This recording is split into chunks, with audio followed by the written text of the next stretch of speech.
네, 오늘 내 인생의 명작 주제는요. 살아있는 뜨거움, 김미경 저자의 책입니다. 우리 김미경 씨는 작년에 김미경 쇼라는 특강을 통해서 우리 뉴욕, 뉴저지 애독자, 그리고 청취자, 그리고 열렬한 팬덤을 형성하고 있죠. 김미경 대학의 학생들과 함께 강연을 가졌습니다. 그때 우리 이성훈, 김지연의 그 K-라디오 쇼에서 낮에 1시간 동안 생방송을 진행했었고, 저의 스튜디오에 오셔서 또 주말 방송에도 출연을 해 주셨습니다. 그때 제가 느낀 감정은 김미경 씨는 말을 잘하는 사람이 아닌 것 같아요.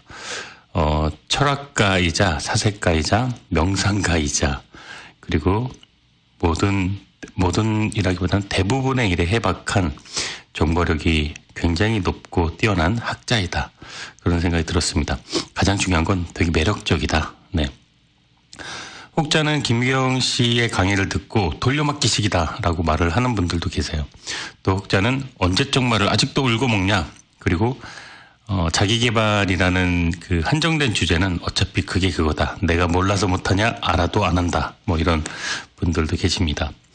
막상 그런데 강의를 듣고 또 인터뷰를 진행하고 진솔한 이야기를 나눌 기회가 생겨서 경험을 해본 결과 이분은 정말로 특별한 스페셜 원이다. 이런 생각이 들었습니다. 제가 그분을 칭찬해서 뭐 잘 보여서 저에게 도움될 건 없겠죠. 오래 전이었고, 그리고 이 방송을 들을 확률은 많이 없겠지만, 미국에서 방송되는 걸. 하지만 제 진심을 말씀드리자면, 정말로 스페셜 원이다. 이런 생각. 그때도 들었었고, 지금도 들었고, 지금 이 순간도 간직하고 있습니다. 이 책은요, 출간된 지는 10년 정도 됐어요. 그리고 예전에 아픈 기억이겠지만 논문 표절 사건 이것 때문에 그때 김미경 씨뿐만이 아니라 수백 명의 유명인들이 논쟁에 휘말렸던 적이 있었어요. 그래서 본의 아니게 1년, 2년 가까이 자숙의 시간을 갖게 됐었는데 그때 다시 태어났다고 그러죠.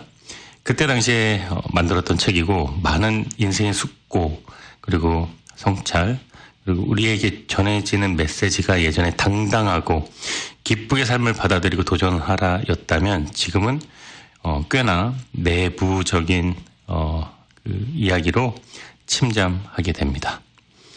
프롤로그가 참 좋아요. 이분은 강사이지만 작가이기도 합니다. 프롤로그도 제목이 있어요. 세상에서 가장 뜨거운 온도는 36.5도이다. 지금부터 프롤로그 여러분들에게 소개해드리도록 하겠습니다. 얼마 전 TV에서 배우 윤여정 선생님의 인터뷰를 보게 되었다. 평소 좋아하던 분이라 눈여겨봤는데 이런 얘기를 했다. 예순이 돼도 몰라요, 인생은. 내가 67살인데 나한테 이 67살이 처음이야. 인생이. 그래요. 처음 살아보는 거기 때문에 아실 수밖에 없고 아플 수밖에 없고 잘 모를 수밖에 없어요. 듣고 보니 그 말이 맞았다. 내 나이 올해 51살이 지났지만 아직도 나도 모른다. 이 나이로 살아보는 게 내 평생 처음이라. 인생 알 만큼 알 것 같은 50대로 사는 것도 여전히 만만치 않다. 50대 인생 숙제는 30대, 40대와 무게가 전혀 다르다. 뭔가 삶이 좀 익숙해질만 하면 또 다른 수수께끼가 나온다. 나에게는 삶이 평생 연습 또 연습으로 느껴진다. 지우고 다시 쓰고 틀리면 다시 쓰는 연습장 같은. 어떤 사람들은 사는 건 연습이 아니야. 인생은 한 번뿐이야. 이렇게 얘기하지만 인생은 각자에게 늘 처음이다. 그래서 아쉽고 아프고 불안하고 인생의 마디마다 누군가 살아가는 법을 가르쳐주면 참 좋겠지만 삶은 그렇게 친절하지 않다. 물론 수많은 고전과 위인과 선배들께서 책으로 말씀으로 알려주었지만 우리는 모두 DNA가 다른 독립적인 운명체다. 성격, 꿈, 운명 모두가 각각이다. 어디까지 참고서일 뿐 내게 딱 맞는 지침서도 없다. 결국 나를 끝까지 가르칠 수 있는 건 이 세상에 오직 나 혼자다. 다행히 나는 내 안에서 오래된 스승을 발견했다. 그게 바로 내가 말했던 꿈이다. 내가 살아있는 김미경. 이 나의 꿈, 그것을 선생님 삼아 살았다. 꿈은 내게 하루를 살아가게 하는 철학이자 일종의 종교였다. 오늘은 힘들어도 내일은 잘 될 거야. 오늘 산 만큼 내일을 살 거고 내일 산 만큼 모레도 난 살 테니까. 꿈은 나에게 20년간 뜨겁게 살아가는 연습을 시켰다.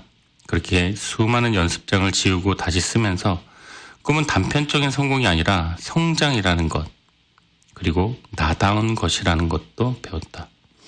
내가 지금까지 꿈에 대해 얘기해왔던 모든 것들은 사실 나에게 했던 말들이다.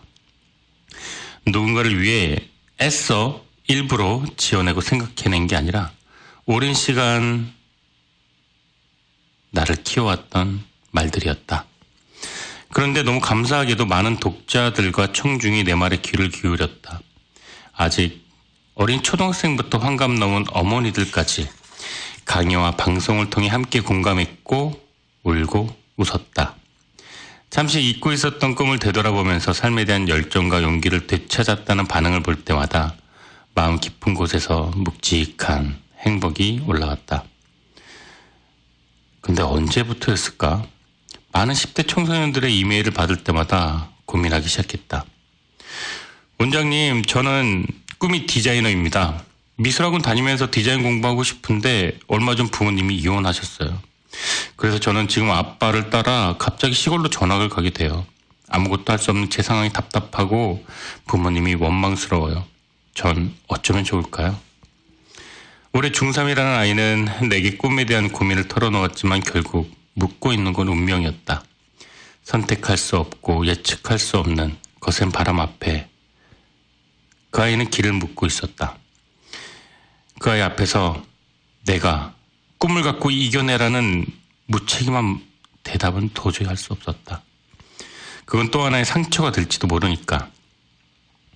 그런데 나는 이미 많은 이들에게 나도 모르게 상처를 주고 있었던 게 아닐까? 꿈만 가지면 인생의 모든 문제가 다 풀릴 것처럼 얘기했으니까. 왜 꿈과 함께 동행하지 않느냐고 잔소리만 했으니까. 내 강의가 꿈마저 꿀 수 없는 차가운 현실 속에 힘겨워하는 이들에게, 그들에게는 내 강의가 아픔이 된다는 것, 아픔이 될 수도 있다는 것, 나는 그때서야 겨우 알았다. 생각해보면 나 역시 꿈만으로 살았던 것도 아니다. 때론 생각지도 못한 늪에 빠져 흙투성이로 뒹굴고 한동안 외부의 충격으로 진공 상태가 되어 아무것도 못했다.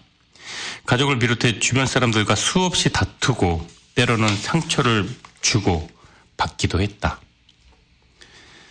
나도 매일매일 인생을 연습하며 겨우 살아가는 불안하고 약한 인간이었을 뿐이다. 그때마다 나를 돌아보고 다스리지 않았다면 진작에 꿈길에서 벗어나 차가운 마음에 감옥에 갇혔을지도 모른다. 그래서 언젠가 꼭 얘기하고 싶었다. 꿈만큼이나 내 인생의 절반을 차지했던 고단한 운명에 대해. 그리고 그 세월과 어떻게 화해했고 친구가 되어 걸어왔는지 고백하고 싶었다. 그런데 2013년 최고의 타이밍이 왔다. 예상치 못한 운명의 바람이 내 삶을 흔든 것이다. 논문 표절 사건이 언론에 보도되면서 나는 자숙을 해야 했다. 그리고 그동안 두 손에 움켜쥐었던 것들을 고통스럽게 하나씩 내려놓았다.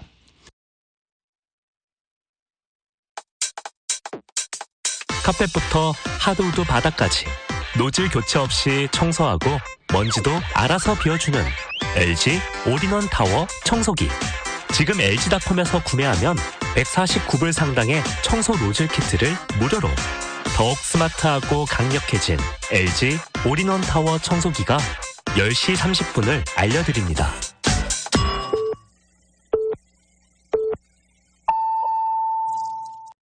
나를 끈질기게 괴롭혔던 수십 가지 감정들까지 놓아버리고 나서야 마침내 운명과 마주 앉을 수 있었다. 나는 오랫동안 나를 끌고 갔던 꿈 대신 불행의 모습으로 나타난 운명에게 물었다. 왜 지금 나에게 왔냐고. 도대체 무슨 말을 하고 싶었던 거냐고. 며칠 밤을 하얗게 지새운 뒤에야 운명은 마침내 입을 열었다. 네가 운이 없어서가 아니야. 살면서 바쁘다는 핑계로 소홀했던 거, 누군가에게 상처 줬던 거, 신중하지 못해 저질렀던 실수, 그런 게 쌓이다 보니까 터진 것이지. 네 자신이 만든 것이니까 네가 책임져야 돼. 그 무거운 진실 앞에 나는 반박할 수 없었다. 더 이상 나에게 온 불행을 밀어낼 수도 미워할 수도 없었다. 마음은 너무도 아팠지만 그래도 이해하고 나니 자유로웠다. 그리고 지금 이 순간 할 수 있는 일을 찾기 시작했다. 그날 밤 난 논문을 펼쳤다. 한 줄 한 줄 다시 읽고 무엇이 잘못됐는지 고쳐나가기 시작했다. 그렇게 꼬박 일주일이 걸려 논문을 다시 썼다. 그것이 과거의 잘못을 바로잡는 나다운 해결책이었다. 물론 학교에 제출하려고 다시 쓴 건 아니다. 소장영이니까. 감사하게도 학교 측은 내 논문의 독창성은 인정해 주셨다. 동시에 재인용을 하지 않았던 실수에 대해서도 지적했다. 나는 이번 일로 한 가지 사실을 알게 되었다. 꿈과 운명은 둘이 아닌 하나라는 걸. 힘겨운 인생살이를 견디게 할 때는 꿈으로 왔다가 나를 다스려야 할 때는 운명의 모습으로 다가온다는 것을. 꿈은 나를 일으켜 세우는 법을 알려주고 운명은 나를 다스리는 법을 알려준다. 마치 밤과 낮처럼 태양과 달처럼 꿈과 운명은 인생을 살아가는 데 있어 필요한 동전의 양면이다. 인생의 반환점을 돌아온 지금 꿈과 운명을 함께 얘기할 수 있어 다행이다. 한 시인이 이런 말을 했다. 우리 모두는 자신의 몸보다 1000배나 무거운 인생을 살고 있다고. 이번 일을 겪으면 나도 조금 실감한다. 한때 그 무기에 짓눌려 숨쉬는 곳조차 힘들었고, 하지만 불행히 밑바닥에서 나는 소중한 한 가지를 발견했다. 살아있다는 절대 명제였다. 내가 태어남과 동시에 반은 단 하나의 메시지. 내가 지금 힘들고 불행하고 아픈 것은 지금 내가 살아있기 때문이라는 걸 알았다. 그리고 살아있음으로 인해 생긴 고통은 살아있음으로 치유될 수 있다는 것도 알았다. 세상의 가장 뜨거운 온도는 36.5도다. 살아있는 인간의 온도. 어떤 쇳덩이 같은 불행도 산 같은 커다란 아픔도 기어이 녹여내는 용광로. 불타오르듯 쇳물이 강철로 다시 태어나듯 살아있는 우리의 육신은 운명을 녹여 새로운 삶을 빚어낸다. 이 글을 읽는 독자 여러분도 살아있는 뜨거움으로 하루를, 새로운 나를 만나길 온 마음으로 기도한다. 네, 책에서 제가 읽다가 밑줄 짓고 별표했던 그런 주제 위주로 낭독을 해드리겠습니다. 내용이 좀 길어서 조금 편집을 했다는 거 이해해 주시기 바랍니다. 나의 가장 오래된 남자친구 김미경. 내게는 오래된 남자친구가 한 명 있다. 그가 아니었다면 나는 지금처럼 강사로 살지 못했을 것이다. 20년 전 내 20대 후반, 내 가슴은 작은 불꽃이 일었다. 피아노 학원 그만두고 강사로 전업하기로 마음먹은 것이다. 당장 하지만 실행에 옮기긴 어려웠다. 남편은 말도 안 되는 소리를 하면서 반대부터 했다. 아니, 평생 음악만 하던 사람이 무슨 강의를 한다 그러는 거야? 그리고 누가 당신 강의를 들어준대? 당신이 대학 교수냐고. 피아노 학원으로 월 수백만 원씩 잘 벌다가 갑자기 초보 강사로 나선다니. 말리는 것도 당연했다. 남편의 반대를 무릅쓰고 내가 강사를 고집하다가 부부 사이가 불편해지면 어쩌나. 이러지도 저러지도 못한 채 다시 몇 달이 흘렀다. 여전히 마음속 불씨는 꺼지지 않았고 난 내 남자친구에게 조언을 구했다. 나 있잖아, 저번에 얘기했잖아, 강의하고 싶다고. 근데 내 남편이 절대 하지 말래. 잠시 생각에 잠긴 듯한 그는 비장한 분위기로 입을 열었다. 미경아, 잘 들어. 내가 남자의 비밀을 하나 얘기해 줄게. 이 세상 남자들, 아니 남편들은 자기 마누라 꿈에 대해서는 전혀 관심이 없어. 그냥 집에 들어왔을 때 마누라가 집에 있고 저녁 해놓으면 그거 먹는 거에 더 관심이 있어. 그러니까 앞으로도 네 남편 말은 듣지 마라. 참고할 필요도 없어. 그냥 너 하고 싶은 대로 해. 그럼 그렇지. 남편은 내 꿈에 관심이 없었구나. 그러니까 고민 한 번도 안 하고 말 꺼내기가 무섭게 반대를 하지. 난 그 얘기 듣고 나서야 걱정을 멈추고 바로 실행에 옮겼다. 그것이 강사 김미경의 시작이었다. 사랑하는 내 남자친구의 조언이 내 가슴에 불씨를 크게 지핀 것이다. 그리고 내 남자친구는 타고난 귀의 명창이다. 말 한마디 한마디도 명창이지만 듣는 실력은 더 뛰어나다. 옛날부터 내 얘기라면 하나도 빠지지 않고 귀를 기울여줬다. 나에 대해 너무나도 잘 알고 있기 때문에 내 목소리, 스쳐가는 표정만으로도 나의 모든 기분을 다 안다. 이러니까 내가 어떻게 남자친구를 사랑하지 않을 수가 있나? 이렇게 내가 세상에서 가장 사랑하는 나의 오래된 남자친구는 바로 김규현 씨이다. 내 아버지. 난 어릴 때부터 다른 형제보다 아빠를 더 좋아했고 따랐다. 부모님이 부부싸움 끝나고 농담 반, 진담 반처럼 너 엄마랑 살래, 아빠랑 살래? 이렇게 물을 때도 난 항상 아빠 편이었다.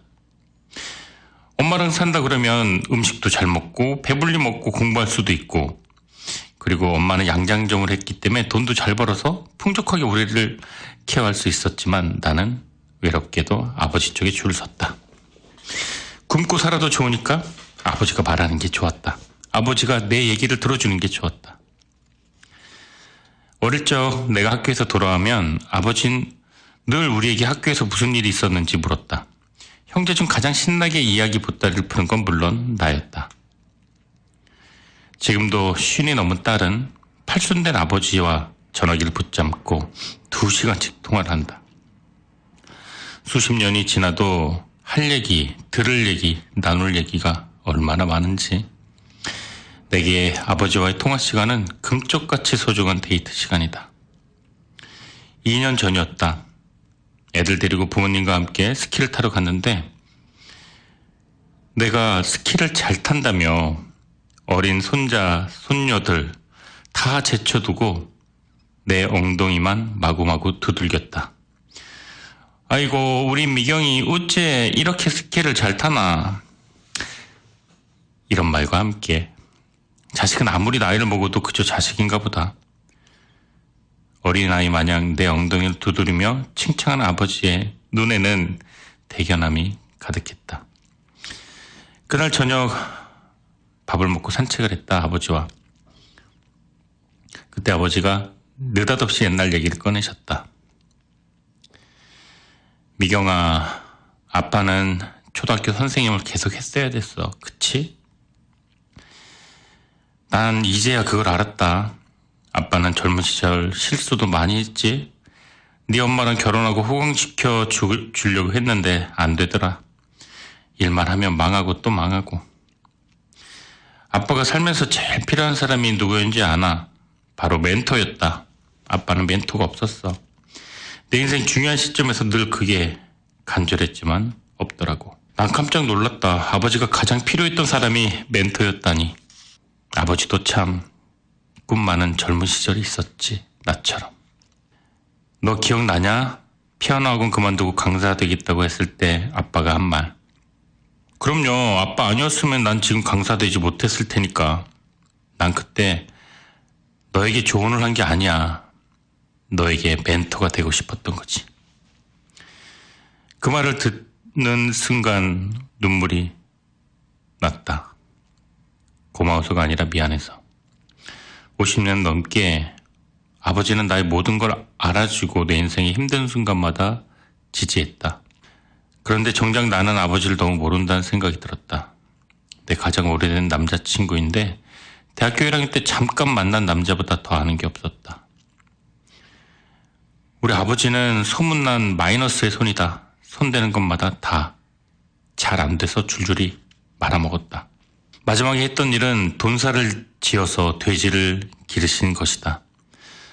근사하게 옷을 쫙 빼입고 증평 시내를 활보하던 아버지가 이제는 막사에서 돼지 인분 뒤집어 쓰며 일을 하셨다. 그런데 그마저도 IMF 때문에 사료값이 하늘 높은 줄 모르고 치솟아 큰 빚을 떠안게 되었다. 그때 빚 때문에 심근경색이 와서 병원에까지 입원을 했지만 결국 돼지를 다 팔고 이제는 은퇴를 하셨다. 그게 김규환이라는 남자에 대해 내가 아는 전부다. 만약 아버지가 딸 김미경에 대해 책을 쓴다면 수십 권은 될 텐데 내가 아버지에 대해 책을 쓰면 종이 몇 장이 전부다. 사실 아버지에 대해 몇 가지 아는 부분도 상당 부분은 엄마에 의해 왜곡되거나 편집된 것들이다. 네 아빠가 나를 얼마나 힘들게 했는지 알아? 뭐 일만 하면 망하고 내가 너무 힘들어서 네 아빠 때문에 야반 도주하려고 그랬잖아. 아무튼 네 아버지가 지금 빚 갚느라 이 엄마가 별 죽을 고생을 다 했어. 어떤 건 과장되고 날조되고 편집되기도 했지만 엄마에게 유리하게 그리고 아빠에게 불리한 이야기를 나는 평생 수십 번 반복해서 들으면서 자랐다. 그래도 나는 아빠가 좋았다. 아빠는 내 이야기를 들어주고 아빠는 나를 사랑한다는 걸 알고 있었으니까. 지난해 파랑새 강연에 아버지가 오셨다. 내 강연을 듣는 걸 좋아하지만 엄마가 아프신 이후로 오랜만에 오셨다. 나는 강연 중 부모의 운명에 대해 얘기를 했다. 여러분 아버지를 아시나요? 엄마에 의해 이리저리 편집된 아버지가 우리가 알고 있는 전부입니다. 하지만 진짜 아빠의 모습은 따로 있지 않을까요? 아버지도 우리처럼 꿈이 있었고 생각대로 풀리지 않은 인생이 몸부림치기도 했겠죠. 아내의 완벽한 모성 앞에서 부실한 부성은 얼마나 고독했을까요? 아버지를 자식이라는 입장에서 정면으로 바라보지 말고 위치를 바꿔보세요. 아버지 뒤로 한번 가보세요. 아버지의 등 뒤에서 바라보면 나처럼 힘겨운 운명을 감당하면서 살아온 아버지를 만날 수 있지 않을까요? 아버지에 대한 이야기만큼은 강연이 아니었다. 청중이 아닌 나에게 하고 싶은 말이었다. 마이크에 대고 멀리 객석에 앉아있는 아버지를 향해 말을 건넸다. 아빠, 나랑 여행 가요, 단둘이. 가서 아빠 이야기 좀 해주세요. 내가 다 들어줄게. 괜스레 목소리가 떨리고 눈시울이 붉어졌다. 아버지는 말을 못하고 고개를 끄덕이셨다. 사람은 아는 만큼 이해하고 알고 있는 만큼 추억하며 산다. 사람은 아는 만큼 이해하고 알고 있는 만큼 추억하며 산다. 아버지가 날 그렇게 사랑할 수 있었던 이유, 필요한 순간마다 절묘한 해답을 줄 수 있었던 이유는 나를 너무나 잘 알았기 때문이다. 어느덧 아버지 연세가 80이 되었다. 나는 이제 내 오랜 남자친구와 처음으로 단둘이 여행을 떠나려고 한다. 그와 나의 추억마저도 놓칠 수는 없기에 훗날 그가 없는 세상에서 그를 제대로 추억하기 위해 아버지의 운명이라는 바다에 흠뻑 빠져보고 나면 지금보다 아버지를 훨씬 더 많이 사랑하게 될 것 같다. 엄마보다 오래된 이름 김미경. 엄마 내 양말 어딨어? 얘야, 내가 니들 양말 지키는 사람이냐? 엄마, 내 아끼는 펜이 없어졌어. 엄마가 치운 거지? 엄만 네 펜보다 엄마 인생 찾는 게 더 바쁘단다. 네 펜은 네가 챙겨. 엄마, 딴 엄마들은 학부모회의 다 왔는데 엄마 왜 안 왔어? 아니, 이것들이 보자 하니까 죄책감까지 건드리네. 아니, 내 죄라면 네 엄마가 된 죄밖에 더 있니? 니들이 엄마 몰라서 그러는데 내가 너희들 엄마 역할 시작한 건 26살 때부터야. 난 너희들 낳기 전부터 아주 오랫동안 김미경으로 살았단 말이야. 원래 엄마는 김미경인데 너희 낳는 바람에 수고스럽게도 엄마라는 역할도 같이 하는 중이라고. 내 말 알아? 가끔 못 모르는 아이들에게 억울할 때가 많다. 난 엄마이기 전에 김미경인데 왜 얘들은 엄마 역할만 요구할까? 하지만 애들 탓만도 아니지. 애들은 태어나자마자 엄마의 나를 봤으니까. 생전 보지도 못한 인간 김미경을 알아달라고 한들 무슨 소용일까? 근데 아이들이 조금씩 커갈 때쯤 엉뚱한 생각이 들었다. 날 알아달라고 말할 게 아니라 실제 아이들에게 날 알려주는 게 어떨까? 알아듣든 말든 시도라도 해보고 싶었다. 항상 그렇듯 첫 번째 순서는 큰애였다. 큰딸 중3 겨울방학 때 우리 모녀는 여행길에 올랐다. 간만에 여행에 우리 둘 다 신났다. 엄마의 속셈 보는 채 당시 여행은 이른바 파트너 선언 여행이었다. 엄마를 벗고 나 김미경이라는 인간을 선언하는 것. 그리고 우리의 새로운 관계, 파트너. 딸과 함께 해변을 걷다가 카페에 들어갔다. 그리고 이렇게 얘기했다. 엄마가 중학교 때 말이지 남자친구를 사귀었다가 할아버지한테 들켜서 되게 맞은 적이 있어. 엄마가 중학교 때 남자를 사귀었다고? 교회 친구. 우리 충북 증평이 좁잖여. 안 들키려고 자전거 타고 멀리 뚝방에 갔는데 누가 오토바이를 타고 휙 지나가는겨. 그게 할아버지 같더라고. 설마 했는데 진짜 할아버지였어. 그래서 어땠는데? 슬슬 반응이 오기 시작했다. 딸도 보니 꽤나 흥미진진한 모양이었다. 뭘 어떻게 돼? 집에 가자마자 기싸대기를 얻어맞았지. 근데 이해가 안 되더라. 그냥 같이 자전거 좀 탔는데 뺨까지 맞고 너무 분해서 할아버지랑 눈도 안 마주치고 한 달 정도 지냈어. 할아버지를 완전 유령 취급한 거지. 안 갚음하려고. 1년 전 한참 사춘기를 지나던 딸도 나를 유령 취급한 적이 있어 그런지 이야기를 듣는 표정과 반응이 장난 아니다. 엄마가 자신이랑 똑같은 짓을 했다는 사실에 적지 않이 놀란 눈치다. 중학교 때 그리고 엄마는 수학을 너무 못해서 포기하고 학력고사는 1번으로 찍었다는 얘기를 해줬을 때는 딸이 의기양양한 표정으로 바뀌었다.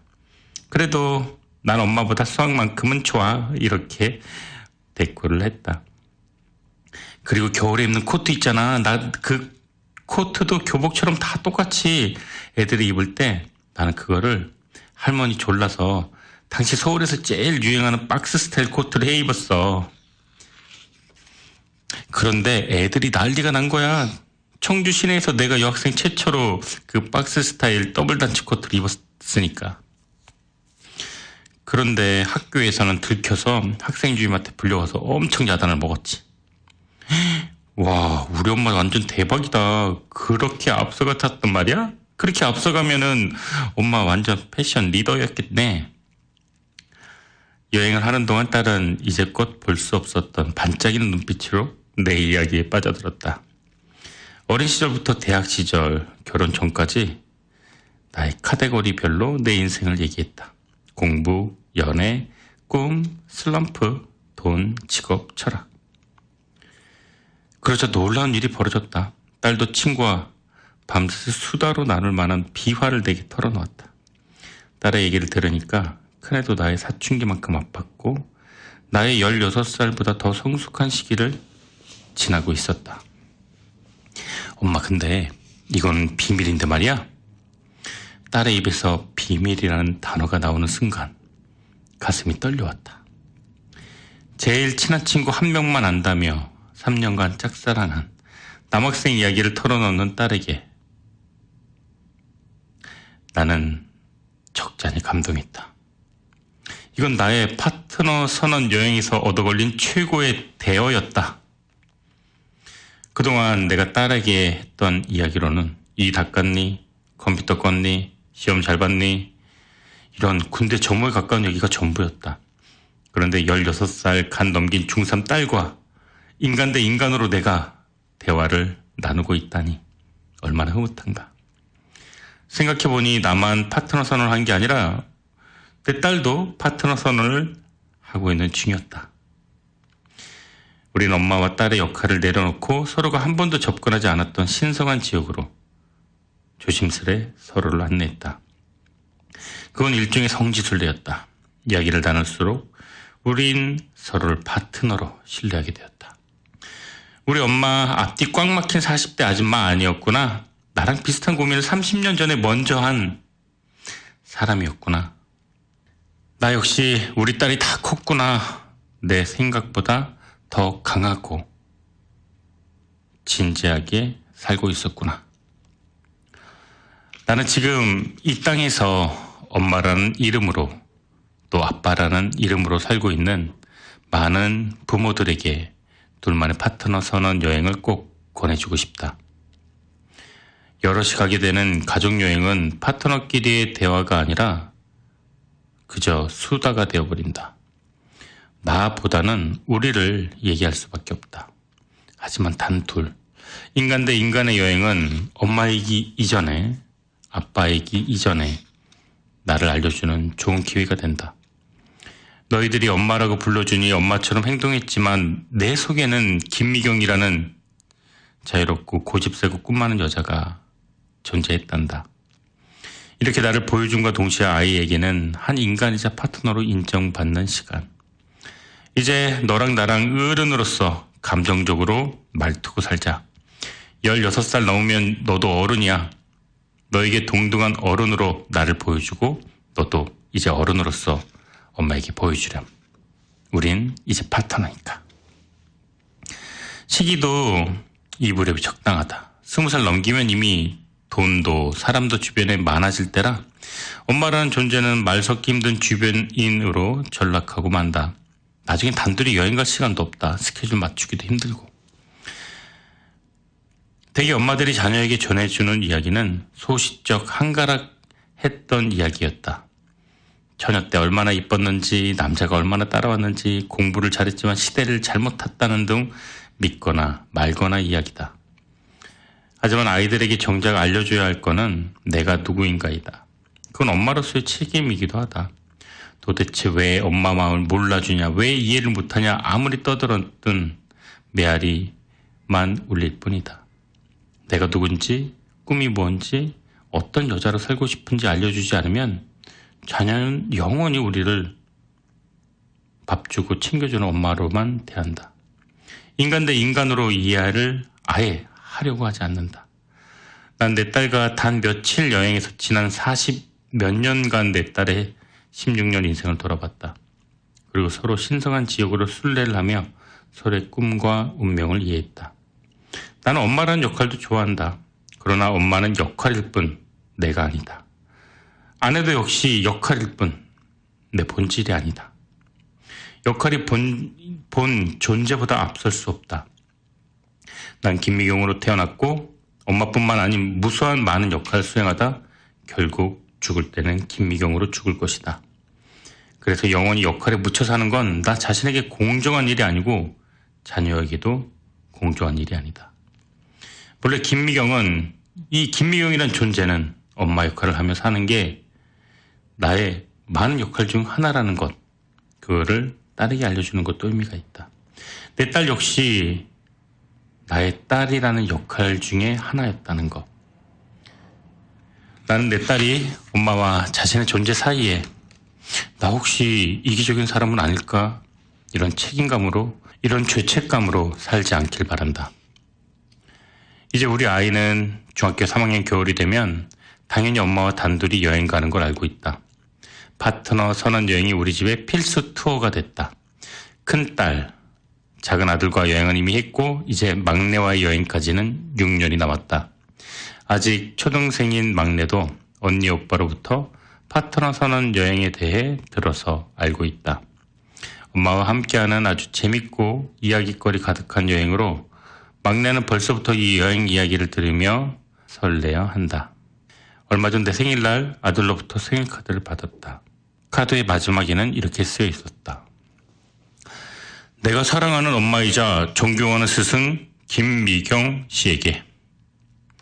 나는 내가 내 아이들의 엄마인 것이 참 좋다. 그리고 김미경이란 사람으로 아이들의 파트너가 되는 것은 더 좋다. 태어나면서부터 지난 50년간 희로애락을 함께해온 내게 느끼는 진한 연민. 이 독립된 감정을 내 아이들도 꼭 느끼면서 살았으면 좋겠다. 나라는 존재에 대한 그 생생함. 우리 아들 자퇴했어요. 몇 달 전 우리 집 중심추 하나가 심하게 흔들렸다. 둘째인 고등학교 2학년 아들이 자퇴를 한 것이다. 요즘처럼 다들 스펙 쌓기에 목숨 거는 분위기에 아들이 자퇴를 했다는 건 저 집 망했네 라는 얘기를 듣기에 딱 좋은 거다. 그래서인지 우리 아들 자퇴했어라고 말하면 일순간에 정적이 흐른다. 혹시 왕따인가? 아픈가? 사고 쳐서? 얘 일진 아니야? 한꺼번에 답하자면 왕따도 아니고 아프지도 않고 일진도 아니고 평범한 또래의 고등학생이다. 자퇴는 자신의 꿈을 위한 일종의 진로 변경일 뿐이다. 물론 거기까지 오는 동안 많은 우여곡절이 있었던 건 사실이지만 아들의 방황은 고등학교 2학년에 올라가면서부터 시작됐다. 1학년 때까지만 해도 학교를 좋아했고 교복이 마음에 든다며 일주일 내내 입던 녀석이었다. 그랬던 아이가 2학년 때부터 달라졌다. 처음엔 아프다는 핑계로 학교에 늦게 가더니 결석이 잦아졌고 결국 학교에서 연락이 왔다. 학교에 다녀가서 상담을 한 후에 난 아이를 붙잡고 이야기를 했다. 하지만 아이는 나의 대화를 거부했다. 방문을 닫고 휙 들어가 버림. 그러면 끝이었다. 아무리 생각해도 외부적인 문제가 없었다. 그러니 결론은 하나. 녀석의 게으른 생활태도. 나는 폭풍 잔소리를 했다. 아침에 못 일어나는 건 늦게 자기 때문이니 무조건 11시 전에 자라. 그것도 모자라 나는 귀신처럼 아들 방문에 귀를 대고 서 있었다. 제 시간에 자는지 확인하려고. 심지어 욕실 문에도 귀를 대고 감시했다. 출근길마다 오늘은 제대로 학교에 갈지 아들을 걱정했고 강의 쉬는 시간에도 집에 전화해 학교에 갔는지 물었다. 아무리 잔소리를 해도 나아지지 않았다. 어떤 날은 학교에 가다 되돌아온 적도 있었다. 지하철 주변을 맴돌다가 내가 집에 없는 걸 확인하고 돌아왔다고 한다. 학교에서 면담을 요청했다. 수업 일수가 많이 모자란다고 한다. 나는 속이 무너졌다. 도대체 얘를 어떻게 해야만 할까? 그렇게 매일매일이 전쟁터였다. 결국 그해 9월 난 아들과 단둘이 3박 4일 여행길에 올랐다. 학교도 마다한 채. 서로 더 이상 견딜 수 없을 지경이 되어서야 마지막 수를 둔 거다. 여행 마지막 날 마침내 아들은 왜 학교에 다니기 싫은지 털어놓기 시작했다. 아들 녀석은 학교에서 피아노를 전공했다. 어려서부터 피아노를 친 건 아니다. 초등학교 1학년 때부터 피아노 학원을 보내줬더니 피아노는 안 치고 장난만 쳤다. 중3 어느 여름방학 주말 내가 낮잠을 자고 있을 때 어디선가 피아노 소리가 들렸다. 나는 잠이 덜 깬 채 피아노 소리를 듣고 일어나서 아들에게 물었다. 이거 네가 친 거니? 너 피아노도 잘 못 치는 애가? 악보도 없네? 엄마, 나 악보 잘 못 보잖아. 그냥 듣고 감으로 치는 거야. 나는 깜짝 놀랐다. 악보도 없이 올림표가 3개나 붙은 곡을 칠 수 있다니. 내가 음악을 전공해 하는 말이지만 연주할 때 하얀 건반만 있는 곡과 검은 건반을 3개씩이나 눌러야 하는 곡은 천지 차이다. 그걸 귀로만 듣고 피아노를 친다는 건 엄청난 재능이다. 며칠 후 아들은 내게 재즈 피아노 학원을 보내달라고 했다. 취미 삼아. 그리고 몇 주 지났을까 아들은 아예 실용음악 전공으로 예고에 가겠다고 나에게 물었다. 처음엔 반대했지만 나는 아들의 꿈을 지켜주기로 했다. 하도 애원을 하길래 피아노 레슨 선생님을 찾아갔는데 선생님도 우리 아들을 보더니 고개를 갸우뚱했다. 악보를 전혀 못 읽는데도 먼저 치면 몇 만큼 따라한다는 거다. 그리고 3개월간의 맹훈련이 시작됐다. 내 아들이 그렇게 생전에 무언가를 열심히 하는 걸 처음 본 나로서는 그저 대견할 뿐이었다. 그리고 기적 같은 일이 벌어졌다. 아들이 예고에 붙었던 것이다. 너무나 감동해서 우리 모두는 얼싸안고 기쁨에 눈물을 흘렸다. 근데 지금 와서 생각하면 반갑지만은 않은 기적이었다. 그때 떨어졌다라면 아들이 지금 이렇게 아픈 시간을 보내지 않아도 좋을 뻔했다. 인생엔 가끔 겉모양은 불행한 모습인데 내용은 행운이거나 행운의 모습으로 찾아왔다가도 나중에 뚜껑을 열면 불행인 것이 있다. 당시 아들의 합격은 행운이었다. 문제는 입학 후부터 시작됐다. 3개월 연습한 우리 아들과 어릴 때부터 연습해 예고를 온 동기들과는 게임이 되지 않았다. 다른 학생들이 10몇 년 쌓아온 음악적 내공을 몇 달 만에 따라잡는 건 불가능했다. 이는 열등감으로 표출됐고 그리고 학교에서 악보도 제대로 못 읽는 아들은 다른 학생들과 괴리감에 시달려야만 했다. 아들은 말했다. 사실 엄마한테 말 못했지만 난 하나도 모르겠는데 다른 아이들은 척척 해낼 때 난 선생님이 무슨 소리 하는지 전혀 모르겠는데 다른 아이들은 모두 알아듣는 표정을 할 때마다 속이 타들어갔다. 이 말이 나는 너무나 가슴이 아팠다. 내가 그만큼 아들을 몰랐다는 것이다. 그렇게 아들은 자존감이 무너졌고 결국 학교 가는 일이 죽기보다 싫었던 것이다. 난 그것도 모르고 아이가 게으르다며 잔소리를 해댔다. 게다가 아이는 죄책감으로 괴로워하고 있었다. 엄마가 그리고 가족들이 이렇게 기뻐하는데 자기가 실망시키고 있다는 것이 너무나도 괴로웠다고 한다. 그런 아이와 부모를 볼 때 난 그러지 말아야 한다 생각했지만 나도 결국 똑같은 인간이었다. 나를 실망시키지 않기 위해 1년 반 넘게 썩어 문드러졌을 아들 속을 생각하니 너무 미안했다. 그리고 고마웠다. 이미 자신의 고민만으로 두 어깨가 몹시 무거웠을 텐데 그 기대를 저버린다는 생각이 얼마나 괴로웠을까. 난 이렇게 말했다. 엄마 생각해주는 거 고마운데 네 앞길만 생각해. 넌 너의 길을 가면 되는 거야. 음악을 평생 할 거라면 잠시 너 혼자 실력을 쌓는 그 혼자만의 시기가 필요해. 근데 그거 학교에서만 할 수 있는 거 아니거든? 밖에서도 충분히 할 수 있어. 나는 아이의 인생 변곡점에서 온 고민을 이해했다. 그리고 자퇴에 동의했다. 아들의 자퇴는 꿈을 버리는 게 아니라 최적의 자리를 찾아 옮기는 일이었다. 운명의 추가 흔들렸다는 건 움직였다는 것이고 움직였다는 건 또 다른 시작을 의미한다. 음악을 하는 사람으로서 겪는 고뇌는 누구나 겪어야 하는 과정이다. 나 역시 지독한 고뇌와 절망이 왔을 때 그 지점이 바로 출발점이 된 적이 많았기 때문이다. 아들과 함께 자퇴를 결정한 날 우리는 축하 파티를 열었다. 내가 말했다. 나중에 네가 훌륭한 뮤지션이 되어 인터뷰를 하면 지금을 기억해야 돼. 너의 감정, 느낌, 생각 분명히 다시 떠올려 말하게 될 그날이 올 거야. 제가 뮤지션이 될 수 있었던 건 자퇴 때문입니다. 그리고 내 인생 가장 감사하는 것도 자퇴입니다. 자, 그러면 너 엄마에게도 꼭 빼놓으면 안 된다. 제 엄마가 자퇴에 대해 한 번도 실망과 책망 없이 믿어주고 축하해준 덕분에 저는 그것이 최고의 응원이자 저를 서포트해준 것이었습니다. 이렇게 말하란 말이야. 알았어? 우리는 신나게 웃었다.